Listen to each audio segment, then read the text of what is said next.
Bonjour à toutes et tous. Soyez les bienvenus pour cette conférence de presse ce matin de véritable lancement de ces Jeux paralympiques. On a hâte d'être ce soir. Merci à nos invités ce matin.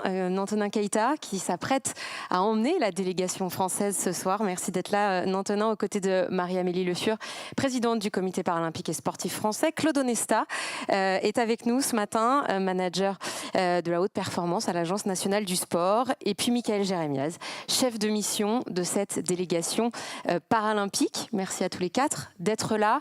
On excuse ce matin Alexis Anquincan, qui sera bel et bien aux côtés de Nantenin ce soir, porte-drapeau de cette délégation, mais retenu ce matin par un contrôle antidopage, comme une grande partie de l'équipe de France de paratriathlon. On débute, Marie-Amélie, ce point presse ce matin et cette grande journée par, j'imagine, beaucoup d'émotions en revoyant ces images et en se disant que ça y est, on n'en est plus très loin pour le mouvement paralympique. Effectivement, bonjour à toutes et à tous. Je pense que quand on revoit ces images, ça nous replonge dans une quinzaine qui a été absolument extraordinaire. On a vécu des émotions de folie qui sont tout simplement les émotions des Jeux. Donc là, à quelques heures de la cérémonie d'ouverture, il y a une pointe d'impatience, d'enthousiasme à titre personnel, mais je crois que c'est relativement partagé par l'ensemble de la délégation. Les athlètes, les staffs, tout le monde a été vraiment galvanisé par ces Jeux Olympiques. Et puis à titre personnel, il y a aussi une impression de...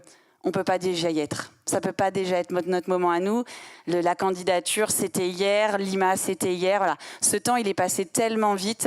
C'est absolument extraordinaire. Et on sent qu'on est à quelques heures maintenant d'une page absolument historique pour le mouvement paralympique français, mais aussi pour le mouvement paralympique international. Alors ce matin, on va se concentrer sur la France et sur la délégation française notamment.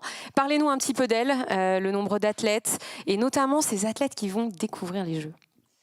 Alors, à Jeux à la maison, à premier Jeux paralympiques en France, il nous fallait une délégation exceptionnelle pour répondre à la grandeur de cet événement. Donc cette délégation, vous la connaissez désormais, c'est 237 athlètes qui seront alignés dans les 22 sports du programme paralympique. On le rappelle, c'est la première fois que la France sera présente dans tous les sports du programme paralympique. Ce sera une première pour le volley assis, ce sera une première pour le goalball. Donc c'est important parce que ça démontre aussi la capacité de la France de préparer des athlètes de haut niveau dans véritablement une pluralité des disciplines. Statistique importante, c'est aussi le nombre de femmes de cette délégation, 82 femmes, c'est 34% de la délégation, là où Tokyo, nous étions autour de 25%. Donc il y a eu vraiment un bond dans cette capacité des différentes disciplines à aller aussi féminiser cette délégation française. On n'est pas encore à parité, c'est un objectif moyen terme, mais en tout cas sur ces enjeux-là, on progresse. Dire aussi que notre équipe de France, elle serait rien sans les guides, sans les assistants, qui seront au nombre de 20 dans 3 disciplines, la boccia, le cyclisme, le para-athlétisme, et également, mais non médaillés, mais ils sont pour autant essentiels dans le parcours de vie de l'athlète, également des assistants en tir sportif. Rappelez aussi que cette délégation, ce sont des athlètes, mais ce sont aussi des cadres, des entraîneurs qui sont aux côtés des sportifs de haut niveau. Et je peux vous dire que chacun est engagé à 150% pour faire en sorte que chaque athlète, le jour J, soit en capacité de performer. Donc au total, la délégation française, c'est 450 personnes au village, vraiment avec ce symbole de la délégation, mais c'est aussi toutes les forces vives que vous allez retrouver au Club France, qui permettent, au-delà du champ compétitif, d'avoir aussi ce temps de célébration dont on a revu quelques images. Et dernier chiffre, et là ça va être votre mission, porte-drapeau, chef de mission, d'accompagner tout particulièrement ces athlètes qui vont découvrir les Jeux. Et découvrir les Jeux quand ils sont à la maison, ça a aussi une saveur toute particulière. Et là, on a 121 athlètes, dont ce sont les tout premiers Jeux paralympiques. Voilà, on y reviendra avec Mika tout à l'heure sur l'accompagnement de ces athlètes-là. Claude Onesta, 237 athlètes pour ces Jeux paralympiques. Parlons d'ambition parce qu'il y en a. Alors quelles sont-elles? Qu'attend-on de cette délégation française? D'abord qu'elle remette en joie tout le pays. Je crois que le pays l'attend parce que ils avaient un peu la gueule de bois à la fin des Jeux Olympiques, donc ils n'ont qu'une envie, c'est que ça redémarre. Et on sait tous que l'organisation qui a été magnifique le sera encore dans le champ je dirais, de l'épisode paralympique. Mais on sait tous aussi que la performance des athlètes doit être au rendez-vous pour continuer à générer cette passion et ces émotions que tous les Français espèrent vivre. Donc, nous, on est aussi, comme les Français, on a envie de vivre des moments très forts. Et on a, pour que ça puisse arriver, effectivement, on a un peu travaillé en amont avec les fédérations, les athlètes, les coachs, pour que cette amélioration du niveau soit une réalité. Alors le paradoxe, c'est qu'on aurait tendance à penser que je dirais, la performance à Tokyo était une performance médiocre, puisque les gens disent on est passé de la 12e à la 14e place des nations. Il ne faut pas oublier qu'à Tokyo, les athlètes paralympiques ont doublé le nombre de médailles par rapport à Rio. Donc c'était déjà une performance en termes de résultats sportifs. Mais on le sait, le nombre de médailles d'or manquait. Et donc c'est un peu le leitmotiv de cette Paralympiade. Il faut aller chercher l'or, il faut aller chercher des titres pour remonter, je dirais, dans le rang des nations. Et l'objectif qui a été fixé un peu par Marie-Amélie, je crois, mais auquel on a adhéré assez facilement, c'est une 8e place. Donc passer de la 14e à la 8e place en 3 ans, c'est un vrai challenge. Et pour ça, on sait qu'il faudra sûrement, alors d'une Paralympiade à l'autre, on n'a pas toujours le même nombre de médailles quand on veut identifier la 8e place, mais on sait qu'il faudra sûrement doubler au moins le nombre de médailles d'or pour être capable de rentrer dans ce champ-là. Et s'ils veulent en faire un peu plus, on sera mieux que 8e et tout le monde sera content. On donne un chiffre quand même ou pas ? Non, on ne donne pas de chiffre de médailles, encore une fois, je vous le dis, parce que le nombre de médailles, je ne dis pas importe peu, ça montre quand même la qualité générale, mais on voit bien qu'en doublant le nombre de médailles à Tokyo, on recule au classement, donc ça veut dire que c'est vraiment les titres qu'il faut aller chercher. Et des fois, quand on échoue au titre, on peut quand même être au niveau d'une médaille d'argent ou d'une médaille de bronze. Quand on ne vise que la médaille de bronze, on a rarement mieux que cela, donc il faut aller chercher le maximum pour espérer ensuite bien figurer. Mais je pense que tout le monde est prêt. Il y a juste un petit sujet. Je me dis, est-ce que cette pression qui a été mise par le résultat olympique n'est pas un petit élément de pression supplémentaire sur le dos de nos athlètes? C'est-à-dire il faut qu'ils soient au rendez-vous de cette passion, au rendez-vous de ces résultats. Alors certains vont dire c'est une pression supplémentaire. Moi j'ai toujours l'habitude de dire que sans pression particulière il n'y a pas de performance. Donc voilà, ça va les aider peut-être à aller chercher le meilleur. Ça peut être de la bonne pression. Je vous redonne la parole dans un instant sur cette pression. Mika, vous l'avez ressenti, le fait que l'équipe de France olympique ait réussi ses Jeux? Est-ce que ça perturbe l'équipe de France paralympique? Pas du tout. Non, ça la perturbe pas. Je rejoins Claude. Sans pression, il n'y a effectivement pas de performance, puis il n'y a pas de plaisir, il n'y a pas de tension, et c'est ce qu'on aime aussi dans le sport. Je pense que c'est surtout porteur, ce qui s'est passé pendant ces Jeux Olympiques, pour les athlètes, mais aussi pour les staffs, pour tous ceux qui travaillent et qui contribuent à la performance de notre belle équipe de France. Cette pression-là, c'est notre boulot. C'est le boulot un petit peu des porte-drapeaux, même si on va vite les laisser tranquilles pour se concentrer sur leur performance. Mais jusqu'à ce soir, on a besoin d'eux. Après, on va venir vous encourager. Mais c'est justement de les protéger, de les accompagner. Vous parliez de ces primo-sélectionnés, de ces 121 athlètes. C'est de leur donner en fait les outils des anciens, des expérimentés. Ce qui est bien dans cette délégation, c'est qu'on a des très jeunes, mais on a aussi des anciens qui ont participé à 3, 4, 5 Paralympiades, qui ont été multimédaillés. Et donc, c'est de leur donner ces outils-là. Oui, c'est une pression parce qu'on a envie de faire au moins aussi bien. Pourquoi pas mieux d'ailleurs? Ils ont eu 16 médailles d'or. Je crois que Marie-Amélie a fixé 20 médailles d'or. C'est pas pour les battre, hein. C'est juste que c'est au regard des performances des athlètes et des sports dans lesquels on est engagé. Mais voilà, l'idée c'est de servir de tout ce que ces Jeux nous ont offert jusqu'à présent. Cette ferveur, cet enthousiasme, les performances des athlètes, leur soutien. Ils sont de plus en plus nombreux là, à être revenus de vacances, entre 2 compétitions pour ceux qui ont repris. Et tout ça va servir évidemment nos athlètes pour performer. Oui, tout ça va servir à la performance, effectivement. Claude, cette performance, elle est travaillée depuis quelques années déjà par l'Agence nationale du sport, une ANS qui a accompagné pour atteindre ces objectifs les fédérations, les athlètes et leur staff. Vous pouvez nous rappeler comment ? Oui, on a travaillé, c'est surtout les athlètes, les coachs et les fédérations qui travaillaient. Nous, on a essayé de piloter un peu tout ça et de le mettre en scène avec des moyens attribués qui sont beaucoup plus conséquents que ce qu'ils n'étaient. J'ai vu que Marie-Amélie faisait référence dans un article de l'équipe hier ou avant-hier. Quand je suis arrivé et que j'ai commencé ma mission, qui commençait par un bilan un peu de la situation en place, j'avais voulu titrer le paralympisme en déshérence. Et Emmanuel Haussmann m'avait dit non, écoute, Claude, tu peux pas parler de déshérence. Et moi, je le disais parce que je trouvais une situation indigne d'un pays comme la France, avec des moyens terriblement faibles engagés par l'État.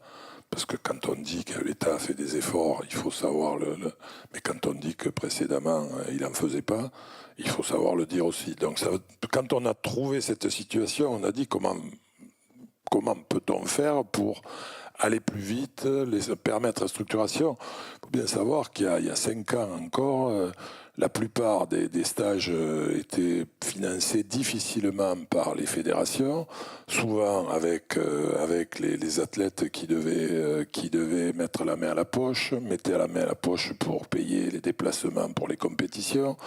La plupart des entraîneurs étaient bénévoles et l'encadrement était essentiellement bénévole.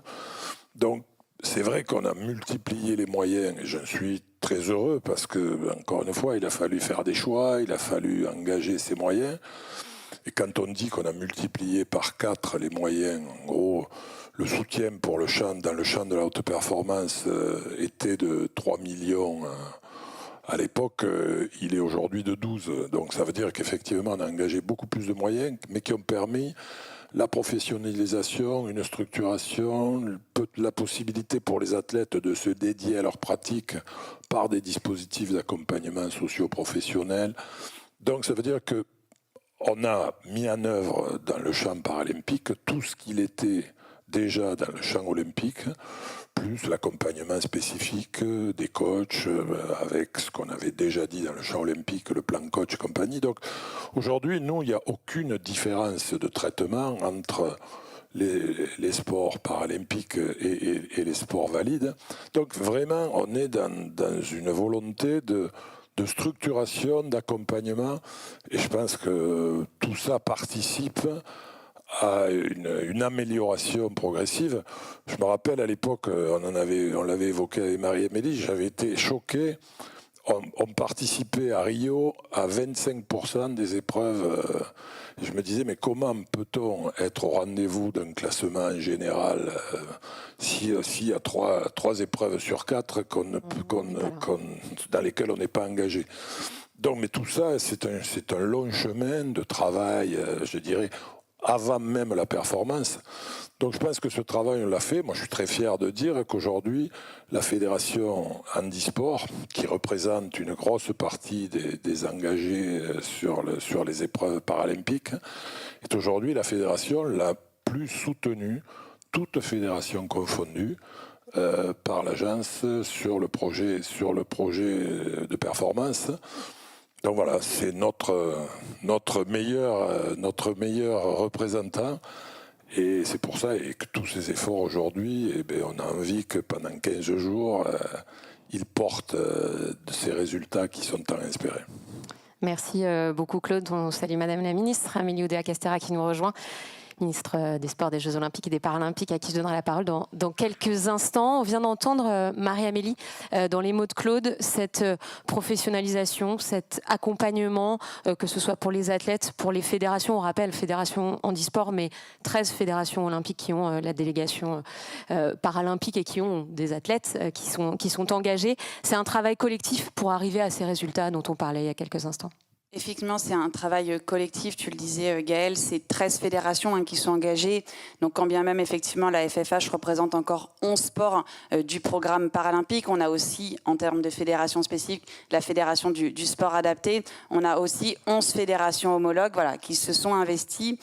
Et ce que moi je traduis dans les propos de Claude, c'est qu'il y a eu un véritable changement de paradigme dans la façon de préparer les athlètes paralympiques français. Claude le disait, on a utilisé les ingrédients du modèle olympique, on les a collés sur le modèle paralympique, mais on a aussi tenu compte que ces athlètes paralympiques, ils avaient un parcours de vie, ils avaient une façon de créer la performance qui était singulière et ça nécessitait d'avoir un accompagnement quasi cousu main pour chaque athlète. Et ça s'est traduit à la fois dans l'engagement de l'État à nos côtés en termes de moyens, ça s'est traduit aussi en termes de ressources humaines dans les territoires avec toutes les maisons de la performance qui avaient des référents paralympiques et qui ont vraiment écouté, accompagné, entendu les besoins des athlètes pour les accompagner dans ce chemin de performance. Et moi, je tiens aussi à saluer, au-delà de la professionnalisation des cellules d'entraînement des athlètes, la véritable professionnalisation des fédérations. Il y a eu un bond qualitatif dans la façon de concevoir, de penser, de mettre en œuvre la haute performance paralympique dans ces 13 fédérations qui sont délégataires, qui seront présentes à nos côtés. Ça se traduit à la fois dans l'accompagnement des plus grands champions paralympiques, mais ça se traduit aussi finalement dans la volumétrie des athlètes qui sont présents aux Jeux. À un moment donné, si on a 237 athlètes là où on en avait autour de 140 à Tokyo, c'est aussi parce qu'il y a eu un gros travail de fait par les fédérations pour aller chercher, pour aller détecter des nouveaux talents, les amener à la compétition. Donc on l'a fait aussi en partenariat. Nous, avec les fédérations, au travers du programme La Relève, donc on aura 10 athlètes qui ont participé au programme La Relève du comité paralympique qui sont dans cette délégation française et qui, on le souhaite, vont aller chercher de belles médailles. Et finalement, ce changement de paradigme, il se traduit aussi dans une autre statistique qui est que désormais, la France est médaillable dans 20 des 22 sports du programme paralympique. Et ça, pour moi, ça détermine que oui, on est une nation de parasport. En tout cas, on est en train de le devenir parce qu'on a une pluralité du modèle, parce qu'on a une pluralité du handicap et on a une pluralité de la réussite de la performance dans tous ces sports paralympiques. Et en présentant autant d'athlètes, le top 8, il est accessible et c'est en tout cas l'objectif. Pour cela, un chef de mission engagé qui va accompagner cette équipe de France.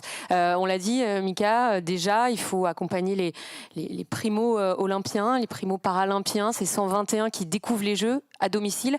Qu'est-ce qu'on leur dit ? Comment on partage ce fait de laisser la pression de côté et juste de profiter ? Alors, elle n'est pas que pour eux, cette pression, même si on veut que ce soit une pression positive, elle est pour toute la délégation.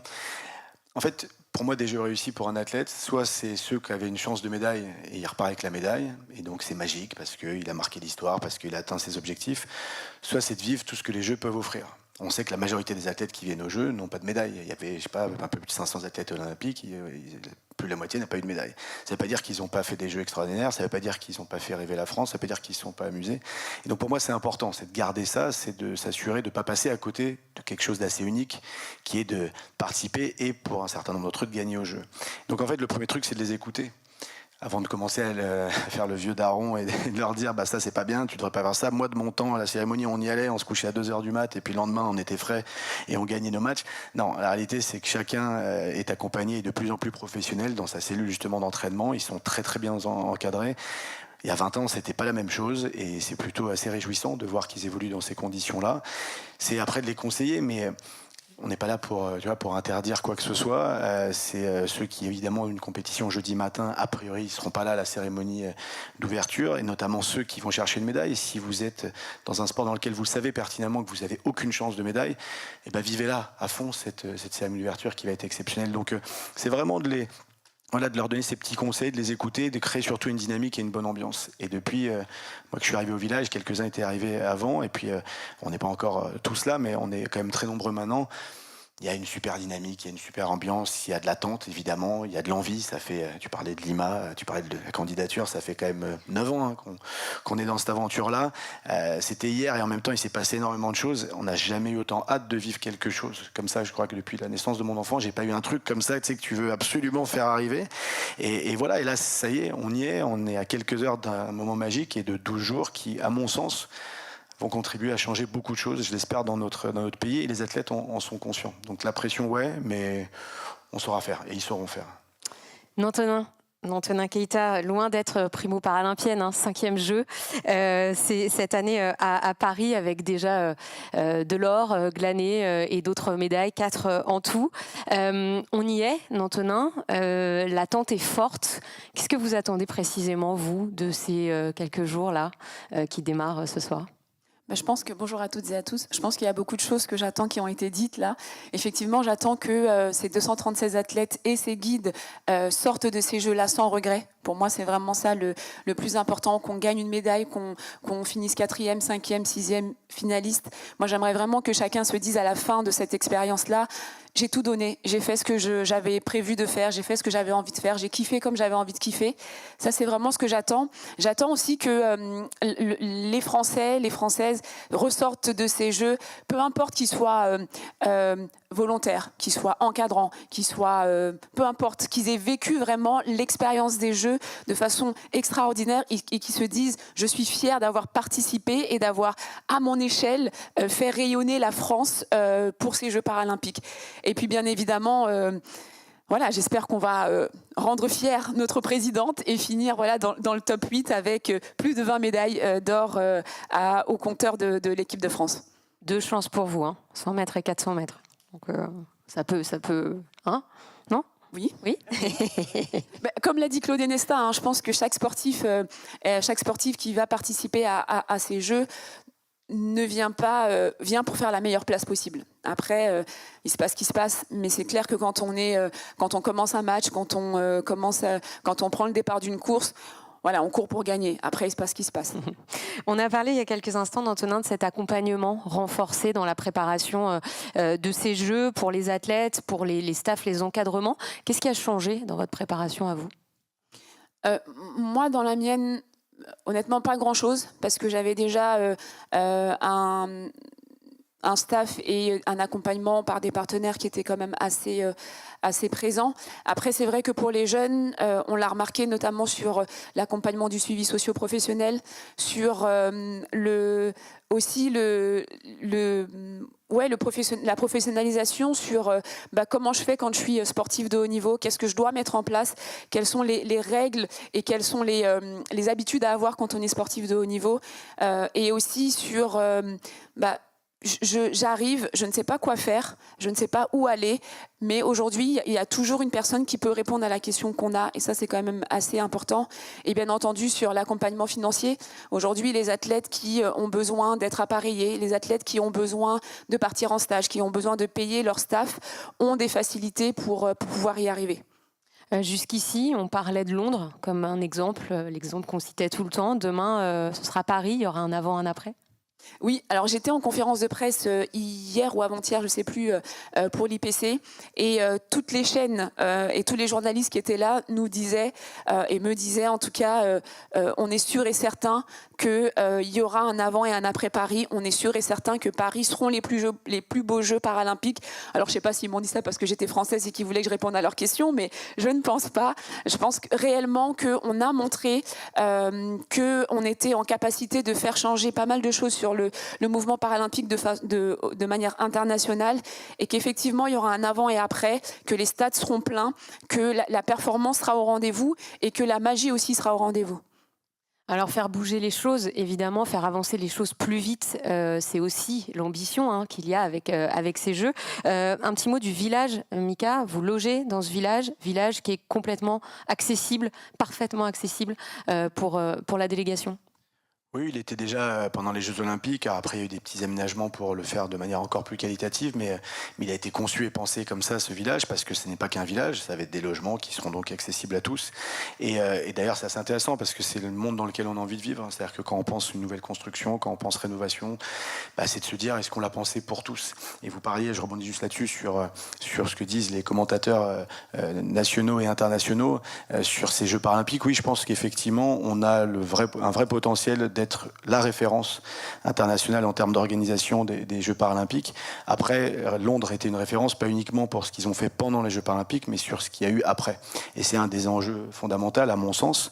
Et évidemment, les encadrants, les fédérations, les différents comités, mais aussi les athlètes en sont conscients. Ils en sont, pour un certain nombre, des ambassadeurs, voire certains des militants, de s'assurer que ces Jeux paralympiques, au 9 septembre, c'est-à-dire que le 9 septembre matin, soit le début, en tout cas, d'une accélération de cette transformation. Ça sert aussi à ça, le sport. Et quand vous êtes un athlète paralympique, vous avez, d'une certaine manière, on n'a pas ces attentes-là sur des athlètes olympiques, mais sur les athlètes paralympiques, il y a aussi un peu ça, cette attente d'aller un petit peu plus loin et d'être conscient que le sport, c'est pas uniquement de faire rêver les foules et d'aller chercher une médaille. C'est ça, plus ce qu'il y a derrière. Et donc cette transformation, ça passe évidemment par ces prises de parole, par ces grands événements-là. Et donc voilà, donc le village sera un des héritages, mais on espère qu'il y en aura plein d'autres. Héritage aussi, Antonin, peut-être pour faire naître quelques vocations, pour dire à tous les petites filles, petits garçons, avec cette rentrée qui approche, que c'est possible, quel que soit son handicap. Oui, complètement. C'est vrai qu'un des héritages, c'est aussi de se dire que à la rentrée 2025, on aura beaucoup plus d'inscrits sur les sports paralympiques. Il y aura beaucoup plus d'athlètes ou de jeunes sportifs ou des moins jeunes, peu importe, qui se disent il y a un sport paralympique pour moi, il y a le programme La Relève, mais il y a aussi les clubs inclusifs. Et tout le monde ne sera pas champion ou championne paralympique, et c'est pas forcément l'objectif, je pense. Je pense que l'objectif, c'est de se dire que peu importe d'où on vient, peu importe son handicap, on a un sport qui nous convient, un sport qui nous permet de nous sociabiliser, un sport qui nous permet aussi, pourquoi pas, de combler aussi certaines pathologies qu'on pourrait avoir, et aussi de se dire que voilà, ça va permettre à d'autres de se dire oui, c'est possible, moi j'en suis convaincue. On l'a dit, l'impatience est grande. Marie-Amélie, ça se traduit par une ambiance qui sera au rendez-vous et une billetterie qui a très bien marché. Il y a encore quelques places à vendre, c'est pas trop tard si on ne les a pas encore. Mais globalement, et notamment dans les sites iconiques des Jeux Olympiques, c'est plein. Effectivement, en fait, il y a plusieurs marqueurs qui traduisent cet engouement populaire derrière les Jeux paralympiques. Un chiffre que vous suivez toutes et tous quotidiennement, c'est celui de la billetterie. On est autour de 2 millions de billets vendus. On a 6 sports qui sont totalement complets. On sait qu'il y a aussi un engorgement du public sur le temps des week-ends. Voilà, donc il y a vraiment quelque chose qui a pris depuis le jour de la cérémonie d'ouverture olympique et qui a duré dans le temps. Pour moi, il y a 2 autres chiffres qui sont notables, c'est la billetterie du Club France. Voilà, le Club France, on en a revu des images tout à l'heure. Voilà, voir ces athlètes célébrer, fêter leurs médailles comme ça auprès du grand public. Là aussi, il y a eu un impact parce que la billetterie paralympique, et on le rappelle, ce Club France Paralympique, il est gratuit, mais on réserve son billet. C'est plus de 120 000 billets. C'est à date 5 jours qui sont complets. Les 4 premiers jours du Club France, il n'y a plus de billets disponibles. Le 7 septembre, c'est pareil. Le Club France, il est full. Parce que les Français, ils ont compris que ce Club France, c'était aussi un lieu où il fallait être. Un lieu où on va rencontrer les sportifs. Un lieu où on va vivre une programmation culturelle. Et aussi un lieu où, en famille, entre amis, on peut venir découvrir le parasport, son écosystème et s'initier à des pratiques sportives. Donc c'est un lieu exceptionnel et ça marche aussi sur le temps paralympique. Peut-être quelque chose dont on parle un petit peu moins, qui est un peu plus confidentiel, c'est le relais de la flamme paralympique. Et là aussi, le public, il est au rendez-vous. Le public, que ce soit une ville nouvelle qui accueille ou une ville qui a déjà accueilli la flamme, vous voyez ce public qui se masse au bord des routes pour voir passer les relayeurs, pour voir passer cette flamme paralympique. Et ça y est, l'esprit festif des Jeux, il renaît aussi depuis que le relais il est arrivé dimanche dernier. Dernier élément que je voulais citer, c'était aussi l'engouement médiatique de ces Jeux. Et je pense que pendant des années, on n'a pas été facile avec vous. On vous a dit, il faut suivre le parasport. Vous n'êtes pas suffisamment présent sur les Jeux paralympiques. On veut plus. On veut que vous soyez à la hauteur de ce rendez-vous. Et ça y est, vous y êtes. Vous y êtes quantitativement. C'est plus de 2000 médias qui vont être accrédités lors de ces Jeux. Mais vous y êtes aussi qualitativement. Et ça, c'est vraiment un travail de proximité que nous avons eu, comité paralympique, comité d'organisation, avec vous, pour opérer une nouvelle fois ce changement de paradigme. On parle de ces athlètes, on parle de cette délégation comme des athlètes de haute performance, comme des athlètes de haut niveau, ni plus ni moins. Et cette sémantique, nous, on la retrouve très justement. Et ça s'est ressenti dès le moment de la cérémonie d'ouverture, où pour la première fois de notre histoire, vous avez dit non. Les Jeux, ils ne sont pas terminés. C'est le match aller qui est terminé. C'est la première page de ces Jeux qui se termine, qui se tourne. Mais derrière, il y a les Jeux paralympiques qui arrivent et ils arrivent très rapidement. Donc merci pour ça. Et je sais que vous serez collectivement au rendez-vous de ces 11 jours de compétition également. Merci Marie-Amélie. Je vous redonnerai la parole après l'intervention de Madame la Ministre, notamment pour évoquer la cérémonie d'ouverture qui va arriver très vite maintenant. Amélie Oudéa-Castéra, merci beaucoup d'être avec nous. On a beaucoup parlé de la mobilisation de tous les acteurs pour faire de ces Jeux paralympiques aussi et de la performance des acteurs une réussite. Comment l'État a pris sa part dans tout ça ? Oui, bonjour à toutes et à tous. Je suis vraiment ravie d'être avec vous. Beaucoup a été dit, avec énormément de passion, de précision. Moi, ce que je peux évoquer sur ce plan-là, c'est que j'ai vraiment le sentiment, c'est les tout premiers Jeux paralympiques d'été de notre et c'est la première fois qu'on a un écosystème sportif qui est aussi assemblé et aussi en équipe prêt pour cette échéance, pour ce rendez-vous. Il y avait beaucoup de compétences, d'énergie, de cœur, d'engagement au cœur du CPSF, avec Marie-Amélie, avec Élie Patrijon, que je veux vraiment saluer pour le travail qu'il a fait. La même chose au cœur de l'agence, avec Claude, avec Yann Cuchera, avec Arnaud Litou. Et moi, j'ai essayé de veiller à ce que le ministère des Sports soit à la hauteur, soit au niveau. Et porte aussi tout ça. Et une première chose qu'on a faite, c'est vraiment d'inscrire dans le dialogue de gestion avec les fédérations, et notamment les 11 fédérations homologues qui sont mobilisées là pour les Paralympiques, en plus des 2 fédérations spécialisées, qu'il y ait au cœur de ce dialogue de gestion entre le ministère et les fédés, les priorités paralympiques et les priorités du développement des parasports. Deuxième exemple, sur les grands événements sportifs, les soutiens financiers apportés à ces événements. J'ai regardé les chiffres. En 2018-2019, j'ai pris volontairement avant la crise sanitaire, un peu moins de 60 000 € de subventions sur ces 2 exercices. La période fin 2022-2024, les 2 mêmes années, là, on est à 5,7 millions d'euros de soutien aux grands événements. Autre exemple, les programmes prioritaires de recherche pour continuer à faire progresser dans la durée le sport paralympique. C'est une enveloppe de 20 millions d'euros. Pour la première fois, on a mobilisé 4 millions d'euros, un 5e de l'enveloppe, au service des priorités des parasports. Et de la même façon, dans les établissements, dans le réseau Grand INSEP, on a fait en sorte de hisser tout le monde à cette volonté d'être à la hauteur de la priorité. Je pense à l'exemple qu'on porte avec l'Agence nationale du sport dans le développement des maisons régionales de la performance. 74% de notre délégation paralympique, elle évolue hors des structures fédérales. Donc c'était clé d'avoir dans les territoires des services, du soutien à la fois technique, médical et kiné, un appui, y compris sur le volet socio-professionnel, pour que nos athlètes soient soutenus comme ils méritent de l'aide. Donc sur tous ces sujets, on a vraiment hissé le niveau d'exigence. Moi, peut-être un autre chiffre que je veux donner, parce que je trouve qu'il est assez parlant. Je pense que peut-être Claude a évoqué l'évolution au niveau des moyens de l'agence du 1 pour 20 au moment des Jeux de Rio au 1 pour 8.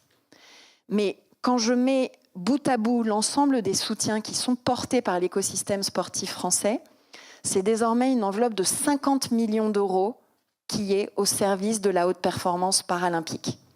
Ça veut dire un peu plus de 15% des budgets par rapport à l'enveloppe que vous avez en tête de 300 millions d'euros. Et pour moi, le dernier point qui est vraiment très très important, c'est un principe d'égalité. Un principe d'égalité dans l'accès à tous les dispositifs, bien sûr les aides matérielles, les primes, évidemment, mais aussi les dispositifs de suivi socio-professionnel. La reconversion, faire en sorte que les athlètes paralympiques aient accès aux conventions d'insertion professionnelle avec les entreprises, aux conventions d'aménagement dans l'emploi avec les services publics. 56 en sont bénéficiaires aujourd'hui, près de 80 sur les CIP, et y compris les aides à la parentalité. On a même plus d'athlètes paralympiques que d'athlètes olympiques qui bénéficient de ce volant d'aide qu'on a mis en place. Les aides à la maternité, les aides aussi pour les papas, pour s'organiser, gérer leurs performances sportives quand on est mère de famille ou père de famille. Donc c'est vraiment une révolution culturelle. Et je veux évidemment faire écho au dernier point qui a été mentionné sur l'avenir, la suite, la relève et puis les clubs inclusifs. La relève, c'est 1,8 million d'euros de soutien de la part du ministère des Sports pour ce programme. Et les clubs inclusifs, c'est 2,2 millions d'euros qui sont mobilisés pour nous permettre d'être au rendez-vous de l'objectif des 3000. Voilà, et puis cet objectif sportif dont on a parlé tout à l'heure, ce top 8, qu'on espère tous évidemment. Alors aujourd'hui, grand jour, les compétitions démarreront demain, un petit peu plus tard pour Nantenin, 3 septembre. C'est ça. Marie-Amélie, parlons un petit peu de cette cérémonie ce soir sur la place de la Concorde. Chef de file, Nantenin Keita, Alexis Onquincan. Et puis derrière, combien seront-ils à les suivre ? Ils seront nombreux, effectivement, de cette délégation française à défiler sur le bas des champs, puis la Concorde. Peut-être rappeler un principe de base, mais qui est absolument essentiel, c'est que défiler relève du choix de l'athlète, du choix de son projet, de performance. Et certains athlètes ont besoin d'être à la cérémonie d'ouverture pour matérialiser l'ouverture, pour se sentir galvanisés. Et d'autres vont estimer que voilà, ça peut être de la fatigue parce que c'est un grand engouement, parce qu'on part tôt. Voilà. Donc c'est vraiment, ça relève du choix de performance de chaque athlète. Et à date, on nous remonte un chiffre de 150 athlètes, à peu près 150 athlètes de la délégation française qui défileront avec 2 collectifs qui seront absents parce qu'ils vont rentrer très rapidement en compétition ou alors parce qu'ils sont éloignés, c'est-à-dire que nous n'aurons pas d'athlètes du paracyclisme ni du paratir puisque nos paratireurs sont d'ores et déjà à Châteauroux et prêts à rentrer en compétition. Voilà, les pistards sont à Saint-Quentin-en-Yvelines au début, pas encore au village, mais ils sont très peu à ne pas loger au village d'ailleurs de cette délégation. Voilà, 150 athlètes ce soir et Madame la Ministre, peut-être pour conclure, une cérémonie aussi qui a été préparée par les services de l'État, notamment en termes de sécurité et d'organisation pour que, à l'image de la cérémonie d'ouverture des Jeux Olympiques, tout se passe pour le mieux. Oui, absolument. Il y a une forte mobilisation des policiers et des gendarmes. On sait que c'est la sécurité qui permet aussi de profiter des célébrations en toute sérénité. Donc 15 000 d'entre eux, 1000 agents de sécurité privés. Mais c'est surtout Thomas Joly aux manettes, c'est Alexander Ekman, c'est Victor Lemann, c'est Daphné Burki, c'est toute cette équipe qui nous a fait rêver pour la cérémonie d'ouverture au lit. On a une meilleure météo, c'est formidable, on s'en réjouit tous. Et ça va être un grand moment, ce spectacle intitulé Paradoxe, avec la volonté de montrer, avec un peu d'élégance, du chic à la française, vraiment, il y aura 500 artistes sur scène, 150 danseurs, dont une bonne vingtaine en situation de handicap éblouissant, et qui vont porter ce message d'harmonie, ce message d'inclusion qui est si cher à nos cœurs. Et voilà, ça ne va plus tarder maintenant, cette cérémonie d'ouverture de ces Jeux paralympiques de Paris 2024. Et puis après, il y aura 10 jours sans sommeil pour Michael Jérémiaz. Si vous le cherchez, il sera souvent là, ou dans les stades, évidemment. Et puis les athlètes qu'on suivra, bien sûr, avec grande attention, notamment Nantenin, à partir du 3 septembre. Merci beaucoup à tous les 5 d'avoir été là. Merci à l'ensemble des journalistes qui étaient présents. Il y a une zone mixte, évidemment, pour poser vos questions à nos intervenants. Elle se situera juste à l'extérieur de l'amphithéâtre. Merci à toutes et tous. Bon jeu à vous, bon jeu à l'équipe de France et à très bientôt.